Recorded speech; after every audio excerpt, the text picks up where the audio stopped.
I want to discuss with you this afternoon why you're going to fail to have a great career. I'm an economist. I do dismal. End of the day, it's ready for dismal remarks. I only want to talk to those of you who want a great career. I know some of you have already decided you want a good career. You're going to fail too, because, goodness, you're all cheery about failing. Canadian group, undoubtedly. Those trying to have good careers are going to fail because really good jobs are now disappearing. There are great jobs and great careers, and then there are the high workload, high stress, blood-sucking, soul-destroying kinds of jobs, and practically nothing in between. So the people looking for good jobs are going to fail. I want to talk about those looking for great jobs, great careers, and why you're going to fail. First reason is that no matter how many times people tell you, if you want a great career, you have to pursue your passion, you have to pursue your dreams, you have to pursue the greatest fascination in your life. You hear it again and again, and then you decide not to do it. It doesn't matter how many times you download Stephen Jay's Stanford commencement address, you still look at it and decide not to do it. I'm not quite sure why you decide not to do it. You're too lazy to do it, it's too hard, you're afraid if you look for your passion and don't find it, you'll feel like you're an idiot. So then you make excuses about why you're not going to look for your passion. And they are excuses, ladies and gentlemen. We're going to go through a whole long list. Your creativity and thinking of excuses not to do what you really need to do if you want to have a great career. So for example, one of your great excuses is, well, great careers are really and truly, for most people, just a matter of luck. So I'm going to stand around, I'm going to try to be lucky, and if I'm lucky, I'll have a great career. If not, I'll have a good career. But a good career is an impossibility, so that's not going to work. Then your other excuse is, yes, there are special people who pursue their passions, but they are geniuses. They are Stephen Jay. I'm not a genius. When I was 5, I thought I was a genius, but my professors have beaten that idea out of my head long since. And now I know I am completely competent. Now you see, if this was 1950, being completely competent, that would have given you a great career. But guess what? This is almost 2012, and saying to the world, I am totally, completely competent, is damning yourself with the faintest of praise. And then, of course, another excuse. Well, I would do this, but, well, after all, I'm not weird. Everybody knows that people who pursue their passions are somewhat obsessive, a little strange. Okay, you know, a fine line between madness and genius. I'm not weird. I've read Stephen Jay's biography. Oh, my goodness.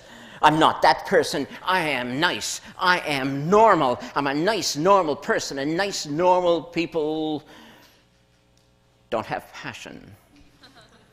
But I still want a great career. I'm not prepared to pursue my passion, so I know what I'm going to do, because I have a solution. I have a strategy. It's the one Mommy and Daddy told me about. Mommy and Daddy told me that if I worked hard, I'd have a good career.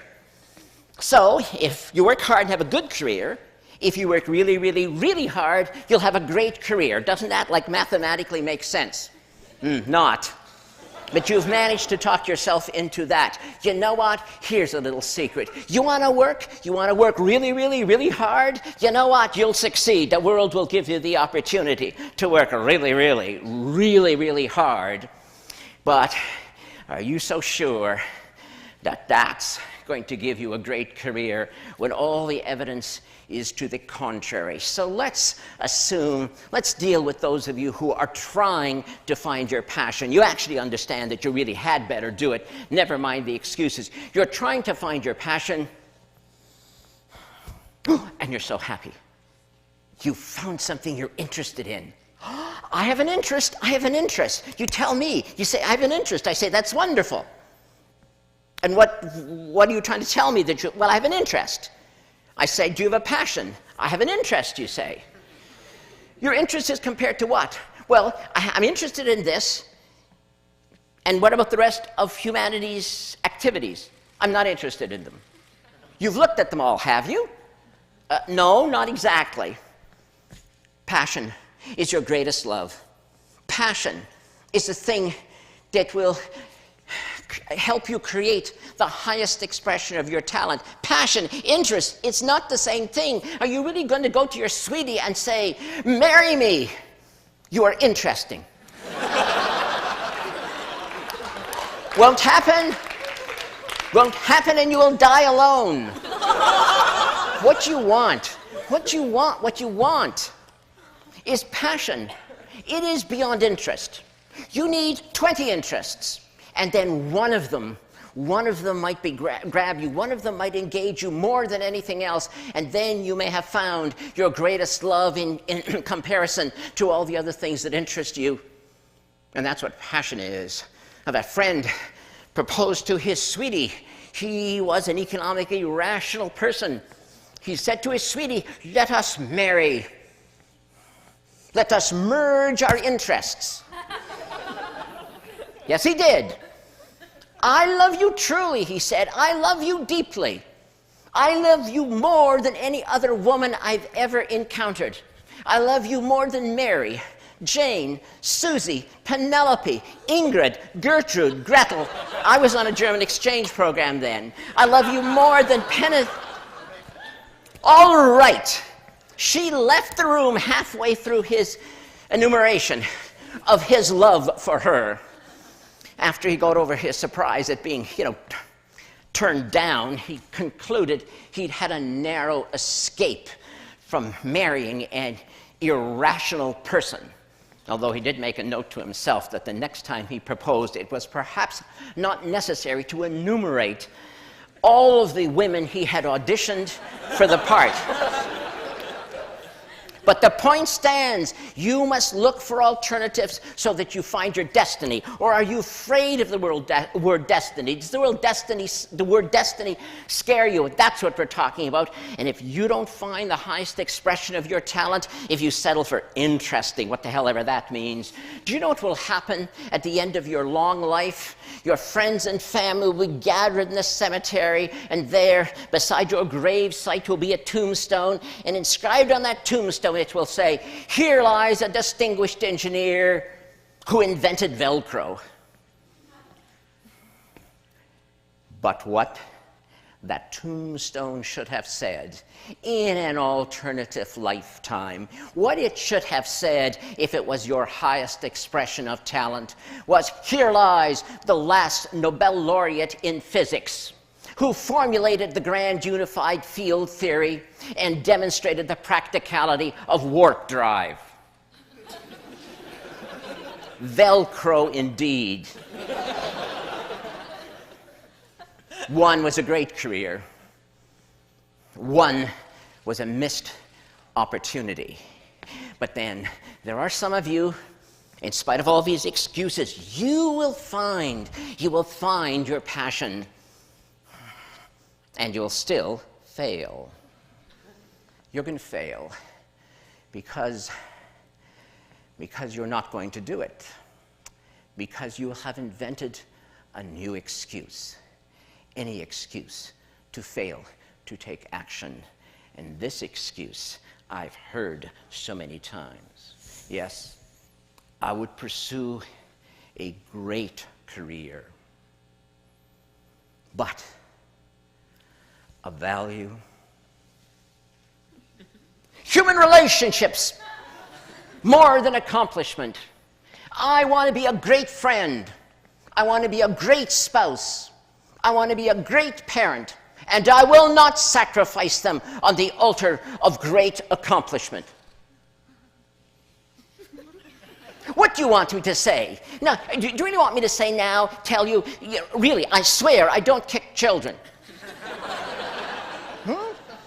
Look at the worldview you've given yourself. You're a hero no matter what. And I, by suggesting ever so delicately that you might want a great career, Must hate children. I don't hate children. I don't kick them. Yes, there was a little kid wandering through this building when I came here, and no, I didn't kick him. Of course, I had to tell him the building was for adults only and to get out. He mumbled something about his mother, and I told him she'd probably find him outside anyway. Last time I saw him, he was on the stairs crying. What a wimp. Well, what do you mean? That's what you expect me to say. Do you really think it's appropriate that you should actually take children and use them as a shield?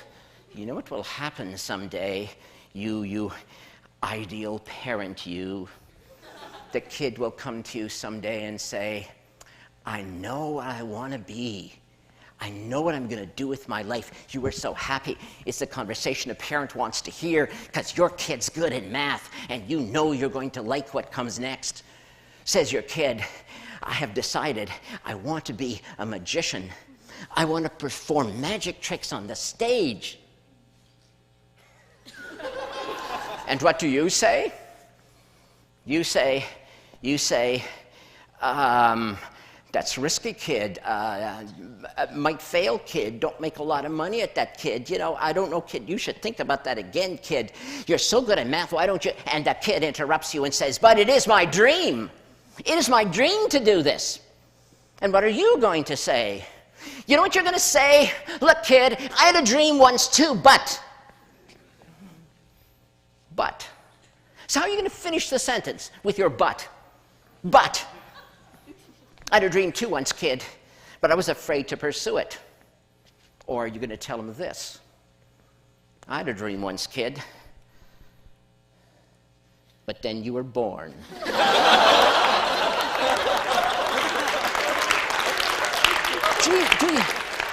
Do you really want to use your family? Do you really ever want to look at your spouse and your kid and see your jailers? There was something you could have said to your kid when he or she said, I have a dream. You could have said, looked the kid in the face and said, go for it, kid, just like I did. But you won't be able to say that because you didn't. So you can't.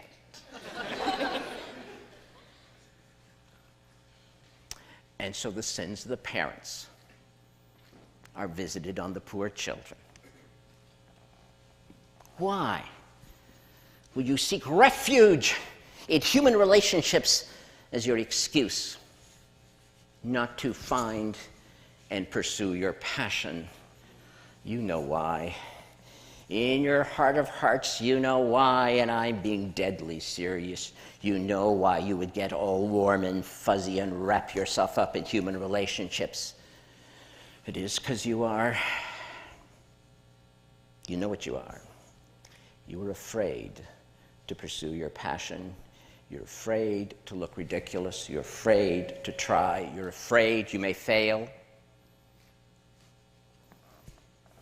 Great friend, great spouse, great parent, great career. Is that not a package? Is that not who you are? How can you be one without the other? But you are afraid. And that's why you are not going to have a great career. Unless that most evocative of all English words, unless. But the unless word is also attached to that other most terrifying phrase. If only I had, if only I had, if you ever have that thought ricocheting in your brain, it will hurt a lot. So those are the many reasons why you're going to fail to have a great career. Unless